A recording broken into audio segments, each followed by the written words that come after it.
ఎవరు కుట్ర చేశారు, ఏం చేశారు, ఎలా చేశారు అనేది ఎప్పుడైనా ఊరికే మాట్లాడితే సరిపోదు. ఆధారాలు తీసుకుందాం, వాటికి సంబంధించి నేను మాట్లాడతాను. ధైర్యం ఉంటే నేను తప్పు చేశాను, శివాజీ దుర్మార్గుడు అని మీరు ప్రూవ్ చేయాలనుకుంటే మీకు వ్యవస్థలన్నీ తలుపులు తెరిచి ఉన్నాయి, రండి.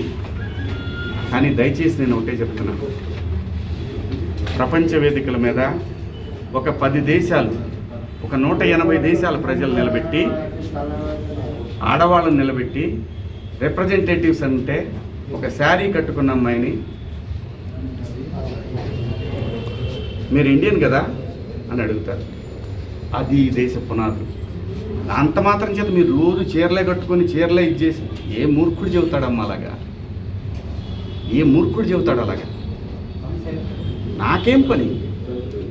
నా బిడ్డలు అనుకొని చెప్పాను తప్ప నాకేం వస్తుందండి? నీకేం అధికారం ఉంది? నాకే అధికారం లేదు, అదే చెప్తున్నా కదండి. నాకే అధికారం. అందరూ హీరోలే, తల్లిదండ్రులు లేరా? హీరోలే తల్లిదండ్రులు లేరా?